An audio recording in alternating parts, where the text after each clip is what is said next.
Eu quero mostrar para vocês isso aqui na tela agora.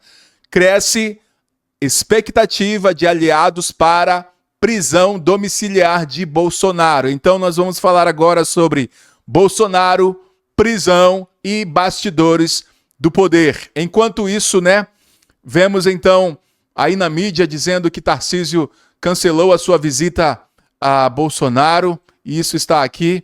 Visita de Tarcísio a Bolsonaro é cancelada e de fato foi. Mas quando a gente junta essas duas notícias, nós temos uma boa notícia. Aliados do presidente Jair Bolsonaro passaram então a trabalhar abertamente com a expectativa de que o presidente possa receber a prisão domiciliar, ou seja, Bolsonaro pode sair da Papudinha e ir para casa.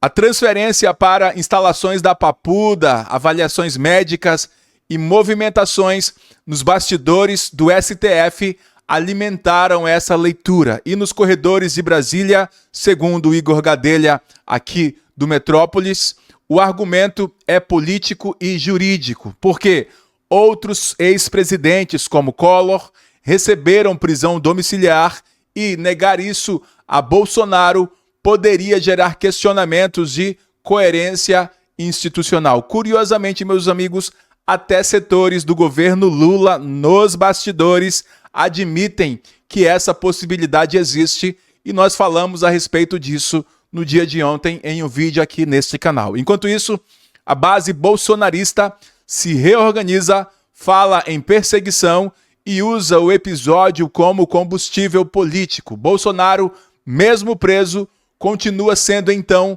um ator central em todo esse jogo. Mas o que diz aqui então a coluna do Igor Gadelha, e me permita ler alguns trechos para você. Cresceu nas últimas horas entre aliados de Jair Bolsonaro a expectativa de que o ministro Alexandre de Moraes autorizará a transferência do presidente para a prisão domiciliar.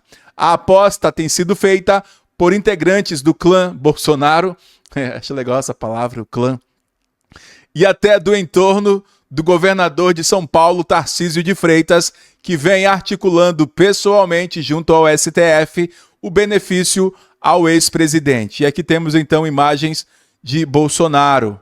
Também, meus amigos, dizem que nos bastidores, lideranças bolsonaristas ouvidas pela coluna dizem ter recebido sinalizações de outros ministros do STF de que Moraes poderá autorizar a transferência de Bolsonaro em breve. Não sabemos quando. Pode ser hoje, pode ser amanhã e pode não acontecer. Mas aliados citam ainda o cancelamento da visita do governador Tarcísio de Freitas a Bolsonaro, até então prevista para a quinta-feira, como um indício da possível decisão de Moraes. Então, meus amigos, vemos aí uma boa expectativa. Nós poderemos ter, então, a condução do Bolsonaro para uma prisão domiciliar, E a gente, então, torce por isso, acreditamos que isso, de fato, possa acontecer.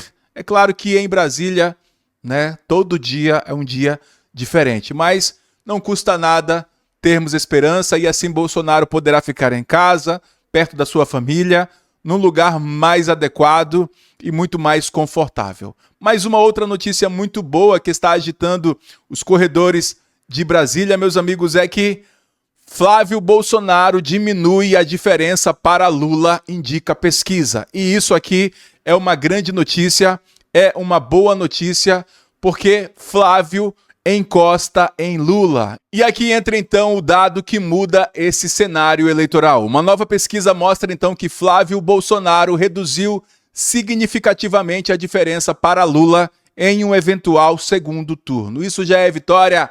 Não, meus amigos. A eleição está longe ainda, tem muita coisa para acontecer, mas Flávio Bolsonaro encosta em Lula. Lula ainda aparece à frente, mas a distância caiu e Flávio surge então como o principal nome da direita à frente de outros possíveis candidatos. Esse crescimento, meus amigos, acontece justamente em meio à prisão do pai, ao discurso de perseguição política e à reorganização da direita, e o efeito é claro e catastrófico para o PT. Enquanto Bolsonaro enfrenta processos, o capital político se transfere. E o cenário de 2026 começa então a se desenhar de forma muito mais competitiva do que muitos imaginavam. E aqui na tela temos então essa matéria do antagonista que diz o seguinte: pesquisa Atlas Intel Bloomberg, divulgada nesta quarta-feira, indica que o senador Flávio Bolsonaro diminuiu em quase 8 pontos percentuais a diferença que tinha para o presidente Lula em um eventual segundo turno. Meus amigos, 8 pontos, isso é muita coisa. Então, Lula deve estar enlouquecendo lá. E segundo a pesquisa, o petista tem 49,2% das intenções de voto contra 44,9% do filho de Jair Bolsonaro, constituindo então uma diferença de 4,3 pontos percentuais. Isso significa então que eles estão tecnicamente empatados, e isso nós temos ainda um longo percurso até as eleições em definitivo. Então, brancos, nulos e indecisos somam 5,9%. Então, meus amigos, aqui é uma boa notícia, né, para a direita. Flávio, então, diminui a diferença para Lula. Lula está em queda e Flávio está em ascensão. E fica aqui, então, a nossa torcida por Flávio Bolsonaro. Diga em quem você vai votar, em quem você prefere. Você gostaria, então, que fosse Michele, Tarcísio ou o próprio Flávio, o indicado de Jair Bolsonaro? Comenta aqui embaixo. Mas, quando você junta, então, meus amigos, todas essas notícias, histórias, o desenho fica evidente. Nada disso é isolado, tudo se conecta. Resort, cassino, PCC, banco bilionário, STF, prisão de presidente e eleição presidencial. É uma crise de confiança institucional, política e jurídica acontecendo em tempo real. A pergunta que fica não é apenas quem está certo ou quem está errado. A pergunta é: quem fiscaliza quem, até onde vai o poder e qual será o impacto disso tudo no futuro do país, qual será o impacto disso tudo nas eleições. Mas, se você quer continuar acompanhando essa história sem filtro, se inscreva no canal, deixe o seu like e compartilhe nos grupos lá do seu WhatsApp. Porque uma coisa é certa, isso tudo ainda está longe do fim. Meus amigos, eu vou ficando por aqui. Peço a Deus que te abençoe grandemente nesse dia e até logo, se Deus quiser. Um grande abraço então e valeu!